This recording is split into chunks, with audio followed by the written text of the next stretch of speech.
ቴዲ እና መሲ እንግዲህ ተጣሉ ማለት ነው። የተጣሉበት ምክንያት ሄለንን እንዴት እኔ እዚህ ሆኜ እዚህ ቤት ድረስ ትጠራታለህ በማለት መሲም ቴዲ ከውጭ ሲመጣ ወገቧን ይዛ እየተውረገረገች ጠበቀችው ማለት ነው። ቴዲም ቆይ ምን ማለት ነው ብላ ብሎ እሱም ግራ ተጋብቶ ይጠይቃትና መቀመጫው ላይ የሶፋው ላይ ቁጭ ይላል። እንዴት ነው ምን ማለት የምትለው? እኔ እዚህ እያለሁ እንዴት ነው ሄለንን እምትጠራት? እንዴት ድፍረት ቢኖር ነው? ግን ጤነኛ አይደለህም እንዴ እያለች መሲም ቴዲን ስትቆጣው ነበረ። ቴዲም እረፊ ደክሞኛል፣ ምንም አይነት እንዳትይኝ አፍሽን ዝጊ በማለት ቴዲም መሲን ይቆጣታል። መሲም ኧረ እባክህ ተው እንጂ ስራ በጣም ደከመህ አይደለ በማለት እንግዲህ መሲም ለቴዲ ትመልስለታለች ማለት ነው። እናም ኧረ እባክህን እያለች እንግዲህ ታሾፍበታለች ማለት ነው። ቴዲም ግራ ተጋብቶ ቆይ መሲ ምንድን ነው የምትይኝ በማለት ይመልስላታል። ቆይ ምን አርግ ነው የምትይኝ ብሎ ይላታል። ቆይ እስቲ ቴዲ ይመልስልኝ ከዛች ከባለጌ ጋራ ምን ትሰራለህ በማለት መሲም ቴዲን ትጠይቀዋለች። ቴዲ ቆይ ረስተኸው ነው እንዴ? ሽምግልናችንን እኮ ያበላሸችው እሷ ነች በማለት መሲም ለቴዲ ትነግረዋለች። ቴዲም ቆይ ባክሽን ወደዛ 10 ጊዜ ሽምግልና አትበይኝ። ቆይ ምንድን ነው እሱ ሽምግልና ብርቅሽ ነው እንዴ በማለት ቴዲም መሲን ይቆጣታል። መሲም ቴዲም አዎ ለነገሩ ሀል ብርቅሽ ነው ብሎ ይመልስላታል። መሲም ትናደድና ኧረ እባክህን ምንድን ነው ያልከኝ? ቆይ ግን አንተ ያመሃል እንዴ? ምንድን ነው የምታወራው? ምን እያወራህ ነው ያለኸው? ብላ መሲም ለቴዲ ትመልስለታለች። እንዴ ጭራሹኑ ብርቅሽ ነው ትለኛለህ? ብርቅሽ ነው ያልከኝ? ብላ ደጋግማ ትናደድና ትጠይቀዋለች። ለነገሩ ሀል አንተ አይደለህም ጥፋተኛዋ እኔ ነኝ። አንተ መቼም ከወንጀል አትጠራም። ዛሬም ወንጀለኛ ነህ፣ ነገም ወንጀለኛ ነህ እያለች እንግዲህ ለቴዲ ትለዋለች። ሁሌም ወንጀለኛ ነህ እያለች ትመልስለታለች። መሲ በጣም መስመር እያለፍሽ ነው ብሎ ይቆጣታል። ከዚህ በላይ ብልህ ራሱ ያንሳሃል፣ በጣም የማትረባ ነህ፣ የማትረባ ሰው ነህ እያለች እንግዲህ ቴዲን ስትሰድበው ነበረ መሲ። ቴዲም አፍሽን ዝጊ እባክሽን አታበሳጭኝ በማለት በጸባይ እየለመናት ነበረ። ምን ልታመጣ ምን እንዳታደርገኝ አንተ ወንጀለኛ እያለች ስድቧን እንደቀጠለች ነበር ማለት ነው። እና አልፈራህም፣ ምን ታመጣለህ? ምን ልታመጣ እያለች እንግዲህ ቴዲን ስታስፈራራውና ስትቆጣው ነበረ።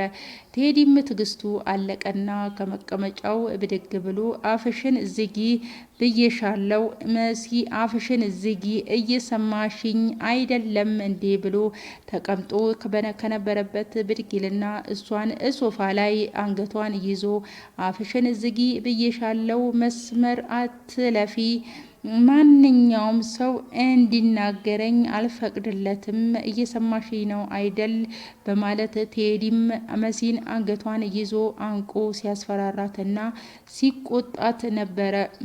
መሲም እንግዲህ ስትጮህበትና ስትሰድበው በነበረበት ሰዓት እሱ እየለመናት ነበረ። ተይ መስመርሽን አትዛቺ፣ አትላፊ እና አትፈታተኝኝ እያለ ሲላት እሷ ግን ዝም ልትል አልነበረም ማለት ነው።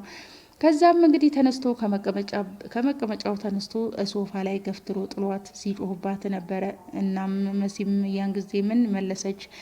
ሰላም ሰላም ውድ የቻናል ቤተሰቦች ተከታታዮች እንዴት ናችሁልኝ? ሰላም ናችሁ ሆይ? በያላችሁበት ሰላማችሁ ይብዛልኝ።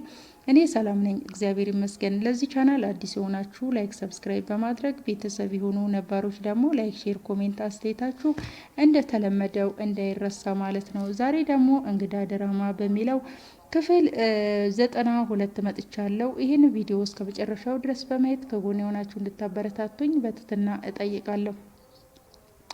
እናም እንግዲህ ኤልሹ እና የማነች ስሟ የቤዛ ጓደኛ ሶፋ ላይ ቁጭ ብለው እያለ ስለ ቤዛ አክስትነት ለቤሉል አክስት ነች ወይስ አይደለችም እያለች ተጠይቃት ነበረ። እናም እሷም እኔ እንጃ እያለች አትላታለች። ብዙ ልጆች ነበሩ ብሎ ብዙ ልጆች ወንድምሽን የሚወዱ ጓደኞች ነበሩ እያለች እሷም ትመልስላት ነበረ። እንዴ የታውቀውት እያለች ኤልሹም ስትገረም ነበረ። ቆይ ግን አንቺ እራሱ እቤት ሳትገቢ በፊት ቤሉልን ታውቂው ነበር እንዴ ብላ ትመልስላታለች። እሷም አዎ እኔም ሶሻል ሚዲያ ላይ ምናምን አቀው ነበረ ብላ ትመልስለታለች። ኤልሹም አይ ወንድሜ እነዚህ ሁሉ እየወደዱ አንተ ግን እስካሁን ድረስ እዛች ገጠሬ ላይ ተለጥፈሃል እያለች ኤልሹም ለራሷ ስታወራ ነበረ። እና ምን አለበት ነቃ ብትል ብላ ትላለች ማለት ነው። ኤልሹም እንዴ ባይሆን ነበር የሚገርመኝ እያለች ትላታለች። እሷም ቆንጆ ነው እያልሽ ብቻ ባልሆነ ብላ ትመልስለታለች። ኤልሹም እንዴ ቆንጆ እኮ ነው ይኸው አንቺ ራስሽ እኮ ምስክር ነሽ እያለች ትመልስላት ነበረ። ለማንኛውም ወንድሜ ከሚወዳቸው ነገሮች ያው የሰው ጸባይ ከሆነ ለሰው ክብር አለው። ሰው የሚወድ ትትና ያለው እንደዛ አይነት ሰው ነው እያለች ስለ ቤሉል የሚወዳቸውንና የሚጠላቸውን ባህሪ ለቤዛ ጓደኛ ለቤቲ ተነግራት ነበረ። እናም እንደዛ አይነት ሰው ይወዳል፣ ረጋ ያለ ሰውም በጣም ነው የሚወደው ብላ ትላታለች። እሷም ምንድን ነው እያወራሽ ያለሽው ብላ ኤልሹም ትጠይቃታለች። እሷም አይ ምንም ነገር አላወራውሽም በማለት ዝም ትላታለች ማለት ነው። እንግዲህ ኤልሹ በጣም ተናዳለች ከኑንሽ ጋራ እስካሁን ድረስ በመሆኑ ይሄ ሁሉ ወዳጅ እያለውና ይሄ ሁሉ ሰው እየወደደ ነው እስካሁን ድረስ ከዛች ከገጠሬ ጋራ መሆኑ እያለች እንግዲህ ለራሷ እያወራች ነበረ። የቤዛንም አክስት ነች ወይስ አይደለችም እያለች ከጓደኛዋ እያጣራች ነበር ማለት ነው። እና ቤዛ አክስቱ እንዳልሆነች ያው እሷም አሁን ላይ ተረድታለች ማለት ነው። እንግዲህ አይንዬ ክላስ ውስጥ ቁጭ ብላ ስለ መሲ እያሰበችና እየተንቆራጠጠች ነበረ። እና መኮንን ይመጣል ወዬ እናኒ ብሎ እንግዲህ እናቱ ጠጥታው ስለነበረ ወደ እናቱ ያመራልና ለምንድን ነው የጠራሽኝ ብሎ አይንዬን መኮንን ይጠይቃታል። እስቲ እባክን እህት ጋ ደውል፣ የሆነ ነገርማ ሆናለች፣ አንድ ነገርማ ሳትሆንብኝ አቀርም በማለት አይንዬም ለመኮንን ትመልስለታለች። ትጠይቀዋለች ማለት ነው። ካላንድ ነገርማ እንደዚህ አልጨከነችብኝም ብላ አይንዬም ለመኮንን ትለዋለች። ተይ እንጂ እናኔ አንቺ ደግሞ ምን መሆንሽ ነው? ቆይ ምን ትሆናለች ብለሽ ነው እንደዚህ አንቺ እያቺ ከንቱ ብሎ መኮንንም አይንዬ እናቱን ያረጋጋታል። እሷም ያለ አንድ ነገርማ እንደዚህ አላስጨከነኝ አላስጨነቀኝም እኔ ራሴ ታውቆኛል እያለች ለመኮንን ትመልስለታለች። የኔ ልጅ እባክን ደውልለት እያለች እንዲደውልላት ወደ መሲ መኮንንን ትለምነዋለች። እሱም እኔ አላደርገውም ገመድ ባንገቴ ቢገባ ራሱ አላደርገውም አልደውልም ብሎ እምቢ ይላታል።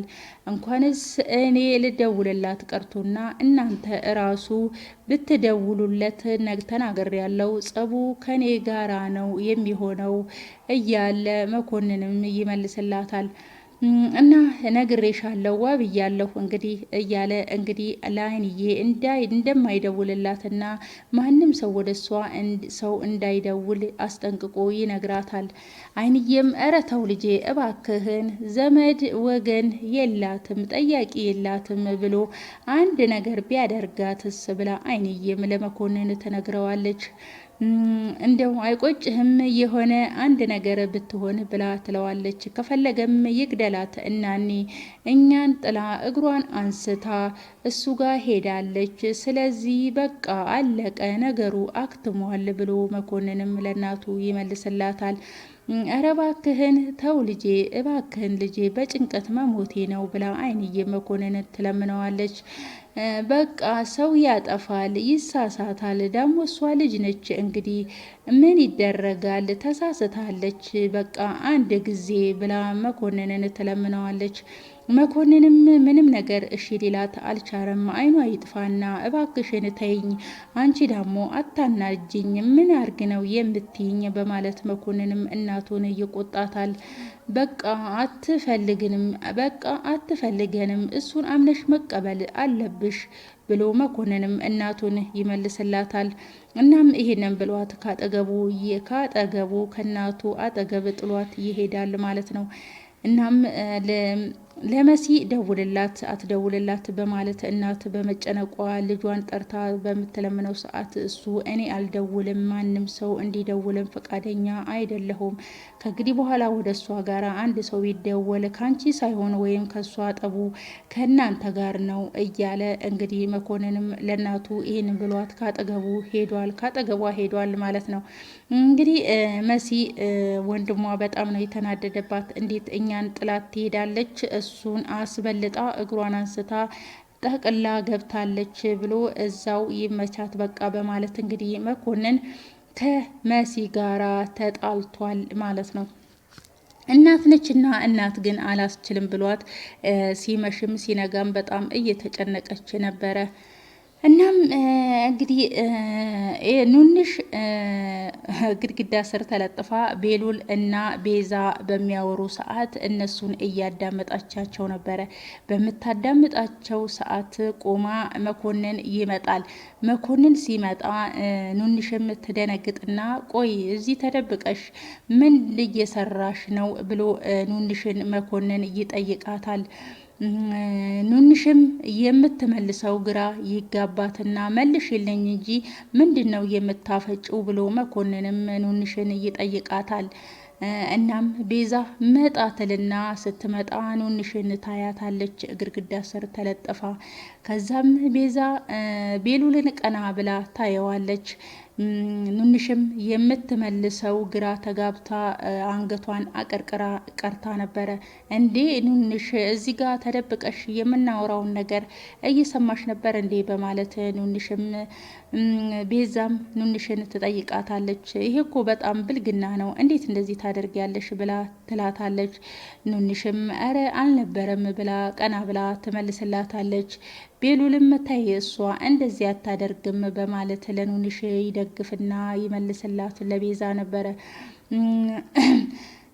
ቤሉልም በቃ ተይው በኋላ እናወራለን በማለት ወሬውን እያቋርጥና እንዲሄዱ የቤሉል ይጠይቃታል። እንዴ የጀመርነውን ወሬ ሳንጨርስ ነው እንዴ ብላ ቤዛም ለቤሉል ትመልስለታለች። እንዴ ለመናገር እኮ በጣም ጊዜ ፈጀብሽ፣ ስለዚህ በኋላ እናወራለን ብሎ ቤሉልም ካጠገቧ ከቤዛ አጠገብ ጥሏት ይሄዳል። ቤዛም ኑንሽን ከላይ እስከታች እያየቻት ነበረ። በጣም ነበር እየተናደደችበት። እህቴ ቆይ ምንድን ነው እሱ የሰው ወሬ ለመስማት እንደዚህ መንሻውከክ ብሎ ቤል መኮንንም ኑንሽን ይጠይቃት ነበረ። እና ይሄ እኮ ካንቺ የማይጠበቅ ነገር ነው ብሎ ይላታል። ይገባኛል ወንድሜ፣ ልወጣ እያለፍኩኝ ነበረ ለዛ ነው ብላ ኑንሽም ለቤሉል ለመኮንን ትመልስለታለች። አቋቋምሽን እኮ ሳየው እያለፍሽ አይመስልም ነበረ ብሎ ለኑንሽ መኮንን ይነግራታል። ኑንሽም አይ እያለፍኩ ነበረ፣ እናቴን አይታታል እንዴ የት ናት ብላ መኮንንን ትጠይቀው ነበረ።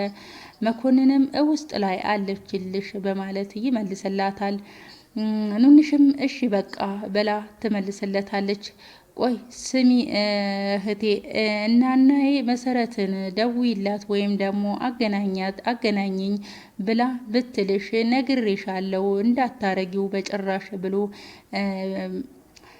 መኮንንም ለኑንሽ ያስረዳታል ማለት ነው። መሲጋ እንዳትደውል በጭራሽ እንዳትደውይ ብሎ ማስጠንቀቂያ እየሰጣት ነበር ማለት ነው። ኑንሽም እሺ ብላ በዚህ ካጠገቡ ይሰናበታሉ።